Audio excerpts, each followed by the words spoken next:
ஜீவ விருட்சத்தின் கனியை நம்ம புசிக்க இல்லையே அப்படின்லாம் யோசிப்பாங்க ஜனங்கள். ජීවන වෘක්ෂයේ ඵල අපි කෑවේ නැහැ කියලා සෙන කල්පනා කරනවා. உங்களுக்கு காண்பித்து காட்ட போகின்றேன் ஜீவ விருட்சத்தின் கனி என்ன என்பதை குறித்து காண்பித்து காட்ட. අද ඔබට පෙන්වන්න යනවා ජීවන වෘක්ෂයේ ඵල මොකක්ද කියලා.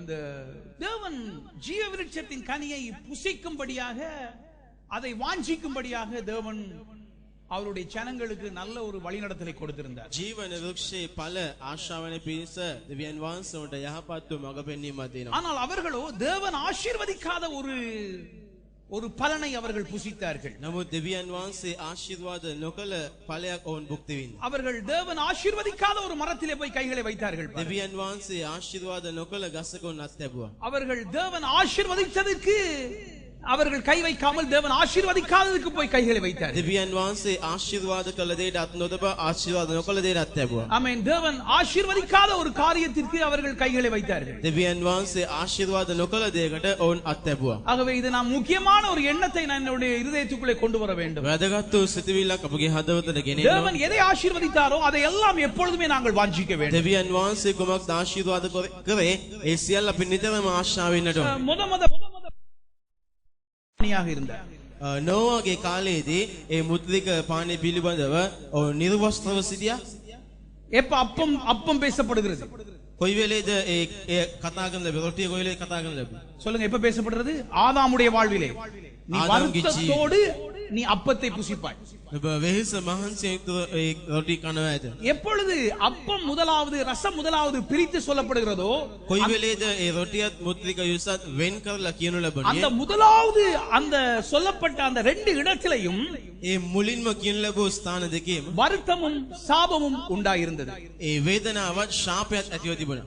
ஆனால் அது ரெண்டும் ஒன்றாக சேர்த்து சொல்லப்படுகிற இடத்திலே නමුත් ඒ දෙකම එකට කියනු ලබන ස්ථානේ ஆமென் ஆபிரகாமுடைய வாழ்க்கையிலே நாங்கள் பார்க்கின்றோம். ආබ්‍රහම්ගේ ජීවිතය ගැන බලනවා. அது அவருடைய வாழ்க்கைக்கு பெரிய நன்மையை கொண்டு வந்தது. එය ඔහුගේ ජීවිතයට යහපතක් ගෙනාවා. இந்த அப்பம் ரசம் என்பது මේ මුද්‍රික යුසත් ඒ වගේම රොටියත් කියන්නේ தேவனுடைய அநாதி திட்டம். දෙවියන් වහන්සේගේ පූර්ව කාලීන සැලැස්ම. எப்பொழுதுமே அப்பம் ரசத்தோடு கூடுதலாக தசம பாவம் இணைந்து வர்றதை குறித்து நான் உங்களுக்கு சொல்லிக் கொடுப்பேன். නිතරම ඒ මුද්‍රික පානය රොටියත් සමග දසෙන් කොටස්ත එකලස් වෙන බව ඔබට කියා දෙන්නම්. ஆமென். ஆனாலும் இந்த நாளிலே நான் பேச போகிற முக்கியமான ஒரு காரியம், නමුත් අද දවසේ මම කතා කරන්න යනවා වැදගත් වූ කාරණාවක්. மத்தேயு 26:26 அவர் அப்பத்தை ஆசீர்வதித்தார்.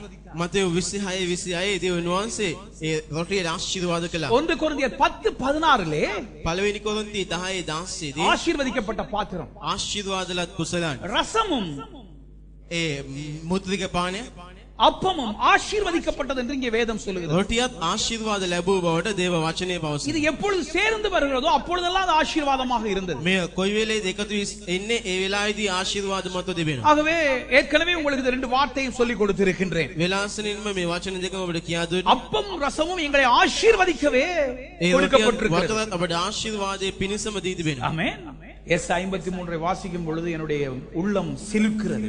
ඒසාය 53 කියවද්දි මගේ සිත ඉරිවැටීගෙන යනවා. சிந்தித்து பார்க்கிறேன். සිතා බලනවා. இயேசு மரித்தார் என்பது துக்கமான ஒரு காரியம். යේසුස් වහන්සේ මැරුණයි කියන එක දුක්බර උදයක්. இயேசு கிறிஸ்து எதற்காய் மரித்தார் என்பது இன்பமான ஒரு காரியம். නමුත් යේසුස් වහන්සේ කුමක් උදෙසාද මැරුණේ කියන එක ඉතාමත් මේරි උදයක්. ஆமென். ஆகவே நான் ஒவ்வொரு நாளும் நான் இயேசு எதற்காய் மரித்தார் என்பதை நான் பார்க்கின்றேன். හැමදාමත් යේසුස් වහන්සේ කුමක් උදෙසාද මැරුණේ කියන එක මම දකිනවා. வாசிக்கலாம். කියවමු. அதுக்கு முன்பதாக நான் 3 காரியங்களை உங்களுக்கு சொல்லிக் கொடுக்க விரும்புகிறேன். ඊට පෙර ආතුව කරුණු තුනක් ඔබට කියා இதை දෙන්න. நினைவிலே வைத்து இந்த பிரசங்கத்திலே கேளுங்கள். මේ සිතුවිලි තබාගෙන මේ දේශනාව முதலாவது, පළවෙනුව வஞ்சிக்கப்பட்டது பெண். වංචා කරන ලැබෙන්නේ නැත්නම් රවට්ටනු ලැබුවේ ස්ත්‍රිය. தோட்டக்காரன் ஆனது ஆதாம். වතුකාරයෙකු වුණේ ආදාම්. மூன்றாவது, තුන්වෙනුව ஒரு குடும்பம் එක පවුලක් ஜீவ விருட்சத்தின் கனியை புசிக்காமல் மரித்தார்கள். ජීවන වෘක්ෂයේ ඵල භුක්ති විඳින්න නැතුව මැරුණා. ஏமாற்றப்பட்டு வஞ்சிக்கப்பட்டது பெண். රවට්ටනු ලැබුවේ වංචා කරන ලැබුවේ ස්ත්‍රිය. தோட்டக்காரனாகிய වතුකාරයා වූ என் தகப்பன் ஆதாம். පියු ආදාම්. மூன்றாவது, තුන්වෙනුව ஒரு குடும்பம் ஜீவ விருட்சத்தின் கனியை புசிக்காமல் மரித்தார். එක පවුලක් ජීවන වෘක්ෂයේ ඵල භුක්ති නොවිඳ ඔවුන් මැරුණා. இது மூன்று மீண்டும் கொடுக்கப்பட்ட இடத்தை நான் உங்களோடு கூட பேச விரும்புகிறேன். මෙය නැවත දෙන්න ලැබූ ස්ථානය ගැන ඔබත් සමග කතා කරන්න. இரண்டாவது, ஆதாம் உயிர்த்த பின்பதாக දෙවනි ආදාම් නැවත නැගිටින පස්සේ ஒரு born again என்ற ஒரு சந்ததி, மீண்டும் பிறந்த ஒரு சந்ததி உருவாகினது. නැවතත් උත්පාදනීය වංශයක් බිහි වුණා. அவர்கள் அந்த மீண்டும் பிறந்த சந்ததி ஒவ்வொரு நாளும் வீடுகள் தோறும் அப்பம் பிட்டார்கள் என்று வேதம் சொல்லுகிறது. නැවත ඉපදුණු වංශය හැමදාමත් ගෙවල් වලදී රොටි කැඩුවයි කියලා කියනවා. ஆமென். அப்பம் புசித்தார்கள் அல்ல, அப்பம் பிட்டார்கள் என்று வேதம் රොටි சொல்லுகிறது. කැඩුවයි කියලා කියන ලබනවා. ஆமென். ஆகவே அவர்கள் அப்பம் புசித்தார்கள் சொல்லப்படவில்லை, அப்பம் பிட்டார்கள் என்று சொல்லப்படுகிறது. රොටි කෑවයි කියලා නෙවෙයි, ඔවුන් රොටි කැඩුවයි කියලායි සඳහන් වෙන්නේ. ஆகவே அது அப்பம் புசித்ததை குறித்து நான் பார்க்கும் பொழுது அவர்கள் இயேசுவின் மரணத்தை அவர்கள் தியானித்தார்கள் என்று நான் அறிந்து கொள்ளுகின்றேன். ඔවුන් රොටි කැඩුවයි කියලා කියන ස්ථානයේ බලද්දී ඔවුන් යේසුස් වහන්සේගේ මරණය සීකරයි කියලායි අපි දකින්නේ. ஆமென். வீடுகள் தோறும் இது நடந்தது. ගෙවල් වල හැම ගේකම සිදු වුණා මේ. ஆமென். நான் இதை முழுமையாக உங்களுக்கு சொல்லிக் கொடுக்கும் பொழுது உங்கள் வீடுகளிலே ஒரு பெரிய மகிழ்ச்சி உண்டாக போகுது. මේ සම්පූර්ණයෙන් ඔබට කියා දෙද්දී ඔබගේ ගෙවල් වලදී මහ ප්‍රීතියක් ඇති වෙන්නට යනවා. ஆமென். ஜீவ விருட்சத்தின் கனி என்ற கிறிஸ்துவின் சத்தியத்தை குறித்து இன்றைக்கு சொல்லிக் கொடுக்க போகிறேன். ජීවන වෘක්ෂයේ ඵල ගැන ක්‍රිස්තුස් වහන්සේගේ සත්‍යතාවය ඔබට කියා දෙන්නට යනවා. 20 அதிகாரம் 15 வசனத்திலே 20 වෙනි පරිච්ඡේදයේ 15 වෙනි පදේ யோவான் 20:15 යෝහන් 20:15 முதலாவதாக ප්‍රථමයෙන්ම இங்கே இயேசு கிறிஸ்து මේ ஒரு යේසුස් වහන්සේ பெண்ணுக்கு காட்சி கொடுக்கிறதை பார்க்கிறோம். එක ස්ත්‍රියකට දර්ශනය වෙන එක අපි දකිනවා. அவளுடைய பெயர் மதிலேன் மரியாள். ඇගේ නම මග්දලේ මරියා. ஆமென். நாங்கள் தமிழை சிங்களத்தை வாசிக்க போகின்றோம். අපි කියවන්නට යනවා. அவளுடைய பெயர் மதிலேன் மரியாள். ඇගේ නම මරියා. இயேசு அவளை பார்த்து, ஸ்திரியே ஏன் அழுகிறாய்? இயேசு உயர்த்த பின்பதாக பேசுற முதலாவது வார்த்தை, ஸ்திரியே ஏன் அழுகிறாய்? යේසුස් වහන්සේ කතා කර ස්ත්‍රිය නුඹ මක් නිසා හඬනවද? யாரை தேடுகிறாய்? කවරෙකු සොයනවද? அவள் ඇගේ නැසුසේ. ஒருவரை தேடி அழுகிறதை நாங்கள் பார்க்கிறோம். කෙනෙකු සොයා අඬන එක අපි දකිනවා. அவள் அவரை தோட்டக்காரன் என்று எண்ணினாள். වතු කාර්ය කියලායි සිතුවේ. சொல்ற, ஐயரே ஐயரே ஐயா, நீர் அவரை எங்கே எடுத்துக்கொண்டு போயிட்டீர்? ස්වාමිනේ කොයිද අරගෙන ගියේ කියලා කියනවා. நான் போய் அவரை பார்க்க வேண்டும், எடுத்துக்கொள்ள வேண்டும், சொந்தமாக்க வேண்டும். මම බලන්න ඕනේ, මටම අයිති කරගන්න ඕනේ. இந்த சம்பவத்தின்படி මේ සිදුවීමේ ඇඩියෙන් முதலாக இயேசு கிறிஸ்து මුල්ම වතාවට යේසුස් தன்னை உயிர்த்தவராய் காண்பித்தது ஒரு பெண்ணுக்கு. තමන් වහන්සේව නැවත නැගිටින බව දර්ශනය වුණේ එක ස්ත්‍රියකට. ஒரு பொம்பளையாவது கை தட்டுறாங்க இல்ல? ස්ත්‍රියක්වත් අත්පිඩි ගස්සන්නේ சரி, ஆம்பளை எல்லாம் சேர்ந்து கை தட்டுவோம் இருக்கு. පුරුෂයෙක් එකතුලා අත්පිඩි ගස්සනවා. பாத்தீங்களா? ஒரு பெண்ணுக்கு தான் முதலாக அவர் காட்சி கொடுக்கிறார். එක ස්ත්‍රියකට තමයි මුල්ම වතාවට දර්ශනය වෙන්නේ. எப்படி காட்சி கொடுக்கிறார்? කොහොමද? தோட்டக்காரனை போல. උයන් ගොව්වෙකු මේ. அவள் அதாவது இதை ஏதாவது சும்மா எழுதல பாருங்க. தோட்டக்காரனை போல காட்சி கொடுத்தவள் கண்ணுக்கு அப்படி பட்டது அப்படியெல்லாம் இல்ல. මේ නිකන් ලිව්වේ නෑ. උයන් ගොව්වෙකු මෙන් දර්ශනය වෙනවා නිකන් ඇස් වල முதலாவது ஒரு පෙනුනේ. பெண் வஞ்சிக்கப்பட்டால், පළමුවෙන්ම එක ස්ත්‍රියක් රවට්ටනු ලැබුවා. இரண்டாவது ஆதாம் දෙවනු ආදාම් உயிர்த்த பின்பதாக නැවත නැගිටින வஞ்சிக்கப்பட்ட பெண்ணுக்கு தன்னை வெளிப்படுத்தினார். රවට්ටනු ලැබූ ස්ත්‍රියට තමයි එළිතරව් කළේ. ஒரு புதிய சந்ததி உருவாகிறது. අලුත් වංශයක් ඇති වෙනවා. ஒரு தோட்டக்காரனாய் இருந்த முதலாவது ஆதாம், இரண்டாவது ஆதாம் இன்னொரு தோட்டக்காரனாக அவர் காட்சி அளிக்கிறார். උයන් ගොව්වෙකු සිටිය ප්‍රථම ආදාම්, ඒ වගේම දෙවනු ආදාම් දර්ශනය වෙන උයන් ගොව්වෙකු විදියට. ஆமென். நீங்கள் ஆதியாகமம் 2:15 வீட்ல போய் வாசித்து பாருங்கள். උපත්ති 2:15 කියවල බලන ගෙදරදී ஆமென். அவர் தோட்டக்காரன் என்பதை நீங்கள் தெளிவாக அறிந்து கொள்ள முடியும். උයන් ගොව්වෙකු කෙනෙක් ඔබ පැහැදිලිව දැනගන්න கடைசி පුළුවන්. ஆதாம் ஒரு தோட்டக்காரனை போல் இருந்தார். අන්තිම ආදාම්ද උයන් ගොව්වෙකු මෙන් සිටියා. அதை விட்டுட்டு நாங்க முக்கியமான ஒரு செய்திக்கு கடந்து போக போகிறோம். අපි වැදගත් වූ පණිවිඩයකට යන්නට යනවා. ஆதாம் என்றால் புதிய சந்ததியின் ஆரம்பம். ආදාම් යනු අලුත් වංශයක ආරම්භයක්. இயேசு கிறிஸ்துவை ஆதாம் என்று சொல்வார்கள். යේසුස් වහන්සේට ආදාම් කියලා කියනවා. ஆதாம் என்றால் புதிய சந்ததியின் ஆரம்பம். ආදාම් යනු අලුත් වංශයක ආරම්භය. சொல்றது விளங்குதா? அவன் புதிய சந்ததியினுடைய ஆரம்பம் இயேசு கிறிஸ்து. புதிய சந்ததியினுடைய ஆரம்பம் இயேசு கிறிஸ்து. අලුත් වංශයක ආරම්භය යේසුස් වහන්සේ. ஆமென். இதை எண்ணத்திலே வைத்துக் கொள்ளுங்கள். මෙය ඔබගේ සිතේ තබා ஆமென். ගන්න. தோற்கடிக்க பெண்ணுக்கு காட்சி கொடுத்தார், புதிய சந்ததியை ஆரம்பித்தார். රවට්ටනු ලැබූ ස්ත්‍රියට දර්ශනය වුණා. ඒ වගේම අලුත් වංශයක් ආරම්භ කළා. எந்த மனுஷி சாத்தானால் தோற்கடிக்கப்பட்டாலோ කොයි ස්ත්‍රියද සාතාන්ගෙන් පරද්දනු ලැබුවේ? அதே பிராரமாக ஒரு ஸ்திரீ கூடாக ඒ වගේම එක ස්ත්‍රියක් තුළින් தேவன் சுவிசேஷத்தின் ஒளியை சீஷருக்கு கொடுக்கின்றார். දෙවියන් වහන්සේ සුභාරංචි ආලෝකයේ ගෝලයන් තුලට දෙනවා. ஆமென். தோட்டக்காரனை போல் காட்சி கொடுத்தார் என்று பார்க்கின்றோம். උයන් ගොව්වෙකු වතුකාරයෙකු මෙන් ஆனால் දර්ශනය நான் වුණා. பார்க்க வந்த காரியம் இது ரெண்டுமே கிடையாது. இது முக்கியமான ஒரு காரியத்தை காண பார்க்கிறோம். නමුත් බලන්ට ආපු කාරණාව මේ දෙකම නෙවෙයි වැදගත් වූ දෙයක් බලන්නට යනවා. கர்த்தருக்கு ஸ்தோத்திரம் வந்தது. கடந்த காலங்களில் தேவன் எனக்கு நல்ல வெளிப்பாடுகளை கொடுக்க ස්වාමීන් ஆரம்பித்தார். වහන්සේට ස්තුති. පසුගිය කාලවලදී දෙවියන් වහන්සේ යහපත් நான் உங்களுக்கு சொல்றேன், நீங்க வந்து இதுல கேட்டுக்கிட்டு இருங்க. ඔබට මම කියනවා වැවිත් අහගෙන இத ඉන්න. கேட்டுக்கொண்டிருந்த ஒரு மகளுடைய வாழ்க்கையிலே கர்த்தர் சொந்தமா ஒரு வீட்டை கொடுத்தார். මේ අසාගෙන හිටියව කෙනෙකුගේ ජීවිතයේ ස්වාමීන් වහන්සේ අයිති නිවසක් දුන්නා. அது முழுமையாக கர்த்தர் கொடுப்பார் என்பதை நான் அறிந்தும் இருக்கின்றேன். ඒ සම්පූර්ණයෙන්ම ස්වාමීන් වහන්සේ දෙන බවත් මම දැනගෙන සිටිනවා. ஆரம்பித்ததை விடவே மாட்டார். ආරම්භ කළ දේ නවත්තන්න. எத்தனை பேர் ஆமென் சொல்றீங்க? කිදිනෙක ආමෙන් කියනවා. ஹalleluya. அது Hallelujah. எப்படி பாருங்க, ஒரு அற்புத விதமாக එය පුදුම ආකාරයෙන් பணமே இருக்க இல்ல, මුදල්ම තිබුණේ නැහැ. அவள் எனக்கு சொன்னால் பாஸ்டர் கிருபையினால் ஆரம்பித்தேன் என்று சொன்னார். කරුණාවෙන් පටන් ගත්තේ කියලා කිව්වා. போன கிழமை பார்த்தா இன்னொரு அம்மா ஒரு வீடு வாங்கி இருக்காங்க. පසුගිය සතිය බැලුවොත් තවත් අම්මා කෙනෙක් ගයක් අරන් யோசிச்சு பார்க்கிறேன், කල්පනා කළා බලන්න. அவர்கள் கையிலே ஒன்றுமே இருக்கவில்லை. ඔවුන්ගේ අතේ මුකුත්ම තිබ්බේ නැහැ. ஆனால் கடந்த காலங்களில் கேள்விப்பட்டேன் வந்துட்டு ஏறக்குறைய 39 லட்சம் ரூபாய் கையில வச்சிருந்தாங்க. නමුත් අවම වශයෙන් 139ක් පමණ අතේ තියන් හිටියා. இந்த பெரிய காரியங்களை செய்ய. ස්වාමීන් වහන්සේ මහත් වූ දේවල් කළා. ஹalleluya. Hallelujah. அதுவே எண்ணங்களை கிருபைக்கு நேராக கொண்டு வருகின்றது. ඒ නිසා සිතුවිලි කරුණාව කෙරෙහි ගෙනෙන. ரொம்ப நல்லா இருப்பீங்க. බොහොම යහපත් විදියට. ஆமென். யாரோ ஒரு ஆள் சபைக்கு பெரிய காரியத்தை செய்ய போறீங்க. කවුරු කෙනෙක් සභාවේ ලොකු දෙයක් කරන්නේ නැහැ.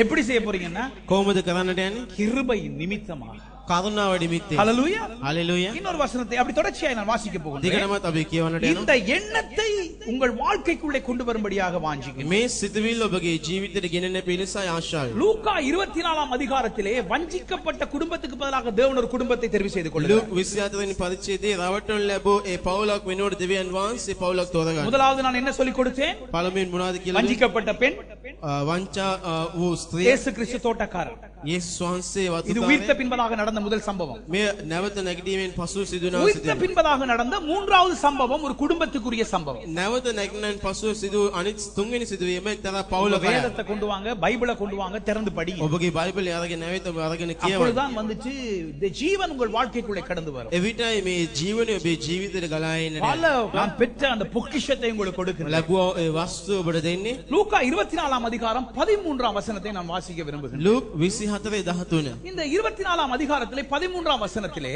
24:13 அன்றைய தினமே அவர்கள் 2 பேர் எருசலேமுக்கு 7 அல்லது 8 மைல் தூரமான எம்மாவு என்னும் கிராமத்துக்கு போனார்கள். බල ඔවුන්ගෙන් දෙදෙනෙක් ඒ දවසේම යෙරුසලමේ සිට දෙගාවක් පමණ දුර වූ එම්මාවුස් නම් ගමකට යද්දී. ஆமென். எம்மாவு என்று சொன்னால் என்னவென்றால், එම්මාවුස් යනු කුමක්ද? இந்த எம்மாவு என்ற இந்த வார்த்தையினுடைய அர்த்தம் என்னவென்றால், එම්මාවුස් කියන වචනේ අර්ථය කුමක්ද නම් வாம்பாத், வெந்நீர் குளியல்.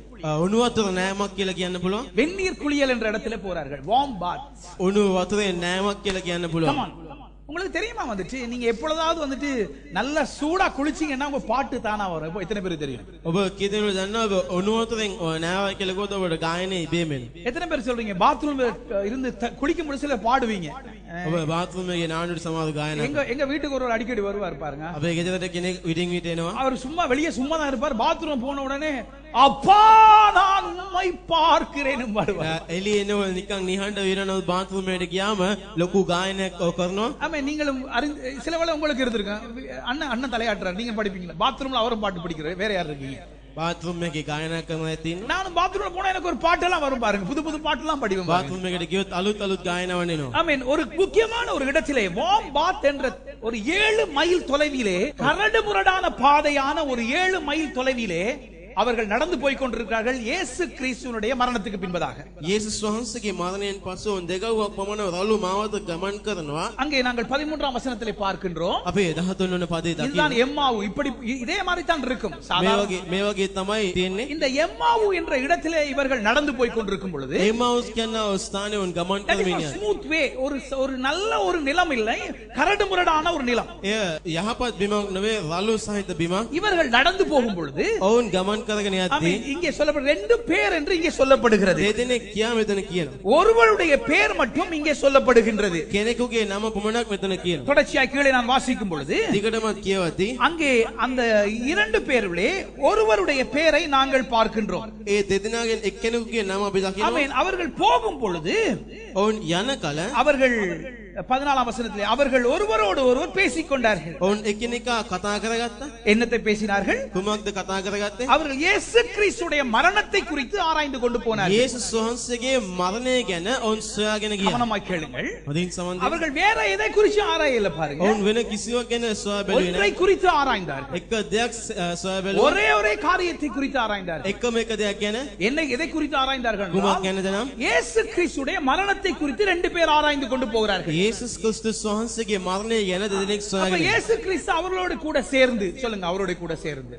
යේසුස් වහන්සේත් ඔවුන් සමග කියන්නේ ඔවුන් සමග எப்பொழுது இயேசுவை குறித்து ஆராயிறாயோ அப்பொழுது இயேசு உன்னோடு கூட சேர்ந்து கொள்வார். කොයි වෙලේද යේසුස් වහන්සේ ගැන සොයා බලන්නේ එවිට උන්වහන්සේ ඔබ එක්ක එකතු වෙනවා. எத்தனை பேர் ஆமென் சொல்றீங்க? කී දෙනෙක් ආමෙන් කියනවා. அவர்கள் நடந்து போகும் பொழுது ඔවුන් ගමන් කරගෙන යද්දී சம்பாஷித்துக் கொண்டு போகும் பொழுது ඔවුන් කතා බහ කරගෙන යද්දී இயேசு கிறிஸ்து தாமே அவரே வந்து அவரோடு கூட சேர்ந்து கொள்கிறார். යේසුස් වහන්සේ ඔවුන් සමග එකතු වෙනවා. எந்த மனிதன் தேவனுடைய வார்த்தையை தியானிக்கின்றானோ කොයි මනුෂ්‍යයාද දෙවියන් වහන්සේගේ වචනේ මෙනෙහි කරන්නේ? அந்த வேளையிலே உங்களுக்கு உதவி வரும் ஒத்தாசைகள் வரும். ඒ වේලේදී ඔබට උපකාරයන් සහයෝගයන් නැති වෙනවා. ஆமென். அப்போஸ்தலர் 8 அதிகாரம் பிலிப்பை குறித்து பார்ப்பீர்கள். 8 වෙනි පරිච්ඡේදයේ ක්‍රියා ඔබ දකින්න පුළුවන් පිළිප් ஒரு மனிதன் ரதத்திலே அவன் போய் கொண்டிருக்கும் பொழுது එක මනුෂ්‍යකෝ ගමන් කරමින් வேதத்தை සිටින திறந்து அவர் இயேசுவை தேடும் பொழுது ඔවුන් යේසුස් වහන්සේව සොයද්දී ඒ වචනේ பிலிப் அவரோடு கூட சேர்ந்தார் என்று பார்க்கின்றோம். පිළිප් ඔවුන් සමග එකතු වුණායි කියලා අපි ஆகவே දකිනවා. வேதத்தை ஆராயும் பொழுது தனிமை உன் வாழ்க்கையிலே போக்கப்படும். ඒ දෙව් වචනේ ගැන සොයා බලද්දී තනිකම ඔබේ ජීවිතේ නැති විය යයි. எத்தனை பேர் ஆமென் சொல்றீங்க? කී දෙනෙක් ආමෙන් කියනවා? ஹalleluya. Hallelujah. எவ்வளவு தூரம் வேதத்திலே தேடுகிறீர்களோ உங்கள் வாழ்க்கையிலே தனிமை என்ற உணர்ச்சி இல்லாமல் போகும். කොතරම් දුරට දෙව් වචනේ ඔබ සොයනද ඔබේ ජීවිතේ තනිකම කියන දේ නැති වෙනවා. அதனால தான் சொல்றது இதை வாசிக்கிறவர்களும் பார்க்கிறவர்களும் கேட்கிறவர்களும் பாக்கியவான்கள் என்று ඒ சொல்லப்படுகிறது. නිසායි කියන්නේ මේ කියවන අය බලන අය ආශිර්වාද ලද්දා. ஆகவே இன்னும் கொஞ்சம் ஆழமாக நான் பார்க்க விரும்புகின்றேன். තවත් ටිකක් ගැඹුරින් බලන්න இங்கே ரெண்டு பேர் ஒன்றாக போனார்கள் என்று சொல்லப்படுகிறது. දෙදෙනාම එකට ගියායි කියලා කියනවා. இதிலே 18 வசனத்திலே 18 වෙනි පරිච්ඡේදය. ஒருவனுடைய பெயர் மட்டும் அங்கே சொல்லப்படுகிறது. එක්කෙනෙකුගේ නම පමණක් කියනු அந்த ලබනවා. அந்த ஒருவருடைய பெயர் என்னவென்று ඒ சொன்னால் කෙනාගේ නම කුමක්ද නම්? கிலேயோபா என்ற பெயர். ஒருவனுடைய பெயர் சொல்லப்படுறது ஒரு ஆணுடைய பெயர் சொல்லப்படுகிறது. එක්කෙනෙකුගේ නමක් කියන ලබනවා ක්ලෙෝපස් නම් කියලා කියනවා. எப்பொழுதுமே யூதனுடைய வழக்கத்தின்படி නිතරම යුදවරුන්ගේ පුරුද්ද ඇටිය. கணவன் மனைவியாக ஒரு ரெண்டு பேர் இருந்தா அவருடைய கணவனுடைய பெயரை மட்டும் பேசுவார்கள். ස්වාමි පුරුෂයා පාරාවට දෙදෙනෙක් සිටියොත් ඒ පුරුෂයාගේ නම පමණක් ඕන් භාවිත வேத කරනවා. அறிஞர்கள் இதை குறித்து சொல்லும் பொழுது බයිබලය ගැන විමසා බලන පඬිවරුන් කියද්දි මේ ගැන. இவர்கள் இருவரும் கணவன் மனைவி என்று சொல்லுகின்றார்கள். දෙදෙනාම පුරුෂයා පාරාව කියලායි කියන්නේ. ஏனென்றால் ஒருவருடைய பெயர் சொல்லப்படுகிறது. මන්ද එක්කෙනෙකුගේ නම කියනු ලබනවා. 29 வசனத்தின் பிரகாரமாக இருவரும் ஒரு வீட்டுக்குள் பிரவேசித்தார்கள் என்று சொல்லப்படுகிறது. 29 වෙනි පදයේදී කියන ඔවුන් දෙදෙනාම එක ගේකට ඇතුළු වුණා කියලා. 29 வசனத்தை நாங்கள் வாசிக்கும் பொழுது 29 වෙනි පදේ ஆமா කියවන්නේ 29 வசனத்தை வாசிப்போம்.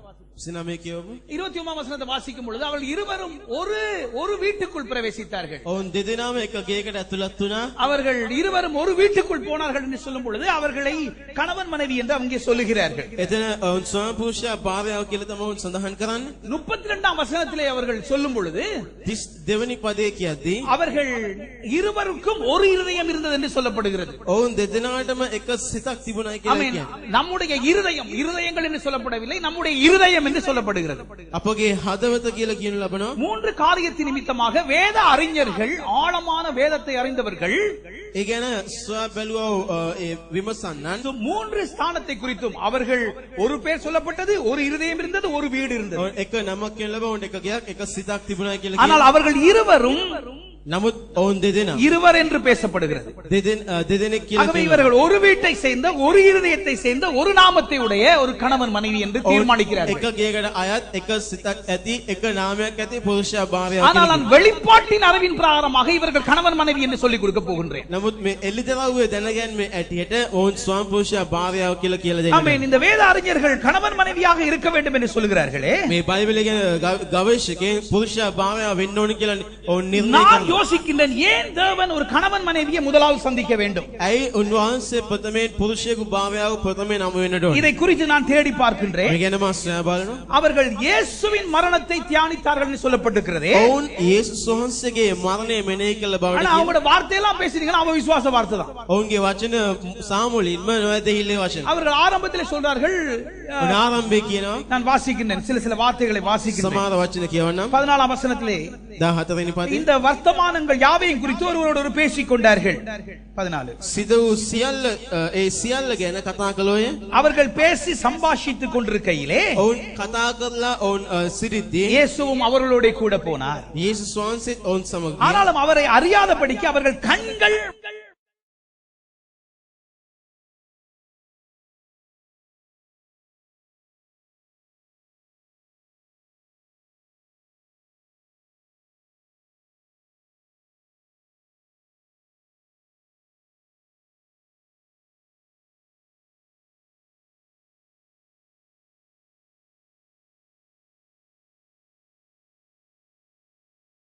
උන්වහන්සේ උන්ට කතා කරලා නුඹලා කතා කර කර යනවා මේ කාරණා මොනවද ඔවුන්ගේ නැසුසේ கிளியோப்பா பேசுகிறார், ක්ලියෝපස් කතා කරනවා எருசலேம் நடந்தது நீ அறியவில்லையா? මේ සිදුවිලි ඔබ දන්නේ நீ නැත්නම් அறிய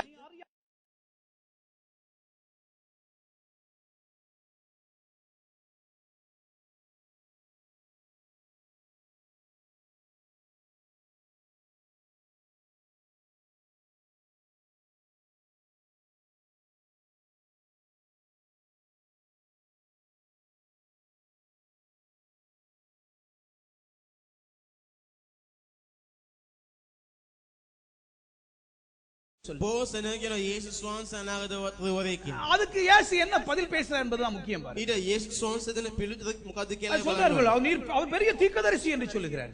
උන්වහන්සේ ලොකු අනාගතවරයෙක් කියලා කියනවා. அவர் நம்முடைய ஆசாரியர்களும் அதிகாரிகளும் அவரை மரணத்துக்கு ஆக்கினை உள்ளார், சிலுவையிலே அறைந்தார்கள் என்று சொல்றார். නායක පූජකයෝද අපගේ මුලාදානියෝද උන්වහන්සේ මරණයට පවාදී කුරුසේ එන ගැස්සුවා කියලා කිව්වා. அவரை மீட்பர் என்று நினைத்தோம், ஆனால் கிடைக்கவில்லை என்று சொல்லுகிறார். දවස් 3ක් වුණා උන්වහන්සේගේ සිදුවීම සිදු වුණේ නැහැ කියලා කියනවා. ஆனாலும் சொல்றாங்க, ஆனாலும் නමුත් காலையில 2 பேர் போனாங்க, උදෑසන දෙන්නෙක් ගියා. அவங்க போய் இயேசுவின் சரீரத்தை காணவில்லை, உயிரோடு இருக்கிறார் என்று சொன்னதை தேவதூதர்களை தரிசித்தோம் என்று சொல்லி எங்களை பிரமிக்க பண்ணினார்கள். එතනදී උන්වහන්සේගේ ශරීරය පේන්න නැහැ. උන්වහන්සේ නැවත නැගිට්ටා දේවදූතයන් දර්ශන උනායි කියලා උන් කියනු ලැබුවා. அப்படியே நாங்களும் அதை கண்டோம் என்று சொல்லுகிறார்கள். ඒ සමග අපත් ඒ දැක්කයි කියලා උන් කියනවා. இப்ப இயேசு பேச ஆரம்பிக்க 25ஆம் வசனத்துல. 25 වෙනි පදේ යේසුස් වහන්සේ அப்பொழுது அவர் அவர்களை நோக்கி, தீர்க்கதரிசிகள் சொன்ன யாவையும் விசுவசிக்கிறதுக்கு புத்தி இல்லாத மந்த இருதயம் உள்ளவர்களே. උන්වහන්සේ එවිට උන්ට කතා කොට කියනසේක් අඥානයනි. අනාගත වත්වරුන් විසින් කියන ලද සියල්ල විශ්වාස කරන්ට ප්‍රමාද සිත් ඇත්තෙනි. அவர் சொல்றார், இயேசுவின் மரணத்தை தியானித்தார்கள், යේසුස් වහන්සේගේ මරණය මෙනෙහි කළා. ஆனா சீஷர்கள் இயேசுவின் மரணத்தை தியானிக்கவில்லை. නමුත් ගෝලයන් යේසුස් වහන්සේගේ මරණය මෙනෙහி அந்த කළේ. 2 பேரும் தியானிச்சு கொண்டு போறாங்க பாருங்க. මේ දෙදෙනා මෙනෙහි කරගෙන යනවා. ஆமென். அவர் அந்த வேளையிலே ඒ වෙලාවේදී ஒரு மனிதன் வேதத்துக்கூடாக இயேசுவை அறிந்து கொள்ளாவிட்டால், එක මිනිහෙක් දෙවචනය තුලින් යේසුස් වහන්සේ දැනගත්තේ නැත්නම් முதலாக இயேசு கிறிஸ்து இந்த வார்த்தையை பேச, சீஷர்களுக்கு பேசாத ஒரு வார்த்தையை இவர்களுக்கு பேச මුල් වතාවට ගෝලයන්ට කතා නොකළ වචනයක් මොවුන්ට කතා කරනවා. டல் ஹார்ட், அப்படித்தான் வேதம் சொல்லுது. அதாவது மந்த இருதயம் உடையவர்களே. ප්‍රමාද සිත් ඇත්තෙනි කියලා කියනවා. உங்க பிள்ளைகள் டல் ஹார்ட்டா இருந்தால், ඔබගේ දරුවන් ප්‍රමාද ஏதாவது ගතියක් සිටිනවා නම් கொஞ்சம் முட்டாள்தனம் மாதிரி செஞ்சாங்கன்னா வேதத்தை படிக்க சொல்லுங்க, புத்திசாலித்தனமா மாறிடுவாங்க. ටිකක් මෝඩාකාර වැඩ කරන බයිබලය ගැන ඉගෙන ගන්න කියන්නේ ඕනෝනක්කාර වෙයි. ஆமென். அமெரிக்கால ஒரு மனிதன் இருக்கார், ඇමරිකාවේ එක්තරා මිනිහෙක් ඉන්නවා. அவருடைய சொத்து එයාගේ මුළු දේපල அமெரிக்காவுடைய பட்ஜெட்ல 4ல ஒரு பங்கு. ඇමරිකාවේ බජට් එකකින් අතරින් එක් ගුණයක්. ஆமென். அவர் சொத்தை கொடுத்தாருன்னா அமெரிக்கா பட்ஜெட்டே தலைகீழா போயிடும். එයාගේ දේපල දුන්නා නම් ඇමරිකාව බජට් එකම වෙනස් කරන්න පුළුවන්. ஆனால் அவர் ஒரு பிசினஸ் கிளாஸ் வச்சிருக்காரு பாருங்க, பிசினஸ் எப்படி செய்வது என்று சொல்லி. නමුත් එයා ව්‍යාපාරය කොහොමද කරන්න කියලා තියා அதுல படிச்சு கொடுக்கிற முதலாவது ஒரு படிப்பு என்ன தெரியுமா? ඒ උගන්වන්න පළවෙනි දේ මොකක්ද දන්නවද? நீதிமொழிகள் புஸ்தகம். හිතෝපදේශ පොත. பெரிய ஐஸ்வர்யவான் என்று சொல்லி அவரை கணக்கிலே வைத்து அவர் சொல்லிக் கொடுக்கிறார். ලොකු පොහොසතෙක් කියා ඒ ගණනේ තබාගෙන කියා දෙනවා. ஆமென். ஒரு பிசினஸ் கிளாஸ்ல முதலாவது நீங்க வெற்றி பெற வேண்டுமா இருந்தால், ඔබ බිස්නස් ක්ලාස් එකක ඔබ ජය ගන්නට ඕනේ නම් நீங்க என்ன செய்ய வேண்டும் என்றால், நீங்கள் நீதிமொழிகள் புத்தகங்களை, வேதத்தை தியானித்து பாருங்கள். ඔබ හිතෝපදේශ පොත ඔබ කියවලා බලන්න බයිබලය මෙනෙහි ஒரு කරලා බලන්න. மனிதன் டல் ஹார்ட்டாக இருப்பதற்கு காரணம் வந்துட்டு இயேசு உயிர்த்தார் என்பதை குறித்து அறிவில்லாதனால. එක මිනිහෙක් ප්‍රමාද සිතක් නැතුව ඉන්නට හේතුව යේසුස් වහන්සේ නැවත නැගිට්ටයි කියන ஒரு දැනගැනීම நாளும் නැතිව. இயேசு கிறிஸ்து தன் சீஷர்களை முட்டாள் என்று சொல்லவில்லை. யாராவது உங்க பிள்ளை வந்துட்டு குறைவாக மதிப்பெண்களை எடுத்தால் කවුරු ඔබගේ දරුවෙක් අඩු ලකුණු සංඛ්‍යාවක් ගත්තා. வேதத்தை படிக்க சொல்லுங்க. බයිබලය ඉගෙන ගන්න කියලා. வேதம் வரும்பொழுது இயேசு சேர்ந்து வருவார். බයිබලය ඉගෙන ගත්තී යේසුස් වහන්සේ. இயேசு சேர்ந்து வரும்பொழுது යේසුස් වහන්සේ එන විට எல்லாம் அப்சைட் டவுனா, எல்லாம் மாற்றம் அடையும். ඔබගේ සියල්ලම අනිත් අතට හැරෙනවා. அதனால உங்க பிள்ளைகளை குறிச்சு என்னைக்கும் வேதத்தை வாசிக்கிறதை விட மறந்துடாதீங்க. நான் நேத்து ராத்திரி கூட சொன்னேன், பிள்ளைகளை வேதத்தை படிங்க. ඔබගේ දරුවන්ව බයිබලය ඉගෙන ගන්න තබන එක ඔබ උනන්දු කරවන්න. இது நியாயப்பிரமாணம் இல்ல, வேதத்தை படிப்பது எங்கள் வாழ்க்கைக்கு நல்லது. මේ ව්‍යවස්ථාව නෙමෙයි බයිබලය ඉගෙන ගන්න එක අපේ ජීවිතේ. நீங்கள் வேதத்தை படித்தீர்களா இல்லாவிட்டால் நான் அதை சொல்ல போவேன். ඔබ බයිබලය ඉගෙන ගන්නවද නැත්නම් එහෙම කියලා කියනවා. வேதத்தை படிப்பது உங்க வாழ்க்கைக்கு நல்லது. බයිබලය ඉගෙන ගැනීම ඔබගේ ජීවිතයට යහපත්. ஆமென். அதுக்கு பின்பதாக நாங்கள் பார்க்கிறோம், ඊපස්ව අපි බලමු. பிள்ளைகளுக்கு வேதத்தை கற்றுக் கொடுப்பது நல்லது. දරුවන්ට බයිබලය වචන උගන්වන එක යහපත්. ஒரு மனிதன், ஒரு மகன் එක දරුවෙක් ஸ்கூல்ல கடைசியா வந்துகிட்டே இருந்தானா. පාසලේ අන්තිම ස්ථානවල ගත්තා. ஆனா திடீர்னு ஒரு போட்டி வைத்திருந்தார்கள். අදිස්සියක තරගයක් තියලා அதாவது சண்டே ஸ்கூல்ல ஒரு போட்டி வச்சிருந்தாங்கன்னா, ඔවුන්ගේ සබත් පාසලේ තරගයක් තියලා තියෙනවා. அதாவது நீங்கள் வேதத்தை மனப்பாடமாக்கி யார் சொல்ல முடியுமோ அவர் சொல்லுங்கன்னு சொல்லும் பொழுது ஒரு மகன் வந்து என்ன செய்தானா வந்து நீதிமொழிகள் புத்தகத்தில் உள்ள 10ஐயும் வந்து பாடமாக்கி சொல்லிட்டான். ඒ බයිබලයේ පරිච්ඡේදයන් කටපාඩම කියන්න කියලා කිව්වම ඒ දරුවා ඊතෝපදේශ පොතේ පරිච්ඡේද 10ක්ම කටපාඩම කියලා அந்த දෙනවා. முட்டாள் பையன் அதுக்கப்புறம் பாத்தீங்கன்னா ரொம்ப புத்திசாலித்தனமா மாறிட்டான். ඒ අන්තිම ස්ථානයේ ගන්නව දරුවා ඊට පස්සේ බොහොම නෝනක්කාර විදියට වෙනස් වෙනවා. காரணம் என்னவென்றால் வேதத்தை வாசிக்கும் பொழுது இயேசு கூட வருவார். ඒ හේතුව ඔබ දෙවචනයේ කියවද්දී ඔබත් සමග යේසුස් වහන්සේ එනවා. ஆமென். அவர்கள் வந்து பாருங்க 26ஆம் வசனத்துல வாசிக்கிறேன். 36 වෙනි පදේ கிறிஸ்து விதவிதமாய் பாடுபடவும் மகிமையிலே பிரவேசிக்க வேண்டியது இல்லையா என்று சொல்லி மோசே முதலாகிய சகல தீர்க்கதரிசிகள் எழுதிய வேத வாக்கியங்கள் எல்லாவற்றை குறித்து சொல்லியவைகளை அவர்களுக்கு விவரித்து காண்பித்தார். ක්‍රිස්තුස් වහන්සේ ඒ දේ විඳලාම ස්වකීය මහිමයට පැමිණෙන්න යුතුව තිබුණා නොවේද කියා මෝසස්ගෙන්ද සියලු අනාගත වක්තවරුන්ගෙන්ද පටන්ගෙන සියලු ලියවිලි වල තමන් ගැන තිබුණු කාරණා ඔවුන්ට තෝරා දුන්සේක. நீங்க கவனமா கேளுங்க. හොඳින් සමන්දේ என்ன நடக்கிறது என்று சொன்னால் කුමක්ද සිදුවෙන්නේ නම් அவர்கள் ඔවුන් வேதத்தை தியானித்துக் கொண்டிருக்கும் பொழுது දේව වචනේ මෙනෙහි කරමින් සිටි. இயேசுவை கிறிஸ்து என்று அறியவில்லை, இயேசுவை தீர்க்கதரிசி என்று தான் அவர் பார்த்துக் கொண்டிருந்தார். යේසුස් වහන්සේ ක්‍රිස්තුස් වහන්සේ කියලා දැනගත්තේ නැහැ. යේසුස් වහන්සේව අනාගත වක්තව කෙනෙක් විදිහට දැක්කේ. யூதர்களுடைய பழைய ஏற்பாட்டிலே அங்கு அப்போஸ்தல புஸ்தகம் மத்தேயு புஸ்தகம் இல்லாத அந்த பழைய ஏற்பாட்டிலே යුදෙවරුන්ගේ ඒ පරණ ගිවිසුම් පොත්වල யூதர்கள் அவர்கள் புஸ்தகத்தை 3 பிரிவாக பிரித்து வைத்திருந்தார்கள். ඔවුන්ගේ ඒ පොත් යුදෙවරුන්ගේ ඒ පොත් කොටස් තුනකට බෙදෙනවා. மோசேயின் ஆகமம், தீர்க்கதரிசிகள் ஆகமம், சங்கீதம்.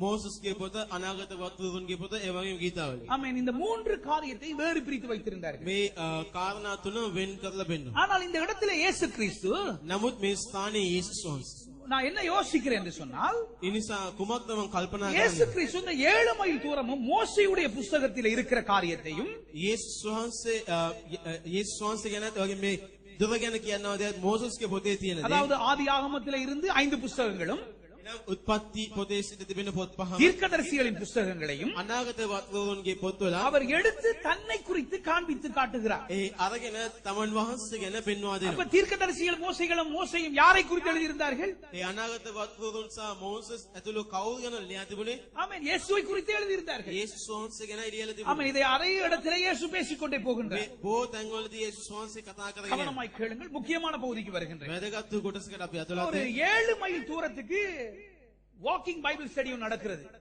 ඒ ගව් දෙකක් දුරට බයිබල් ස්ටඩි එකක් ඇවිදින ගමන් සිදු වෙනවා. ஆதி ஆகமத்திலிருந்து மல்கியா வரையிலே சங்கீத புஸ்தகங்கள், அந்த கீர்த்தனைகள் இல்லாத புஸ்தகங்களிலே இயேசு தன்னை குறித்து எடுத்து காண்பித்து காட்டுகிறார். උත්පත්ති පොතේ සිට මලාකි පොත දක්වා ඒ ගීතිකාවන් නැති අනිකුත් සෑම කොටසකම යේසුස් වහන්සේ කවුද කියලා පෙන්වා இப்ப දෙනවා. நாங்க பாக்குறோம் ஜனங்கள் பழைய ஏற்பாடு புஸ்தகத்தை இயேசுவை காண்பிச்சு காட்டுறது கிடையாது. දැන් සෙනග පරණ ගිවිසුමේ පොත අරගෙන යේසුස් වහන්සේ පෙන්වන්නේ නැහැ. ஆமென். அங்கே தேவனுடைய தண்டனைகள், கோபங்கள், நியாய தீர்ப்புகளை குறித்து பேசுகிறார். දෙවියන් වහන්සේගේ දඬුවම් උදහස විනිශ්චයන් ගැන කියනවා. தொடர்ச்சியா வாசிக்கிற 28ஆம் வசனத்தில். දිගටම 28 වෙනි පදේ. ஆமென். அது என்ன பேசுகிறது என்று சொன்னால் ඒ කුමක්ද කියන්නේ නම් வாசிக்கிறேன் பாருங்க. 24ஆம் அதிகாரத்திலே 28ஆம் வசனத்திலே இருந்து சில காரியத்தை சொல்லி 34 28 සිට அத்தருணத்திலே தாங்கள் போகிற கிராமத்துக்கு சமீபமானார்கள். அப்பொழுது அவர் அப்புறம் போகிறவரை போல் காண்பித்தார் என்று வேதம் சொல்லுகிறது. ඔහු යන්නට ගිය ගමට ලං වූය.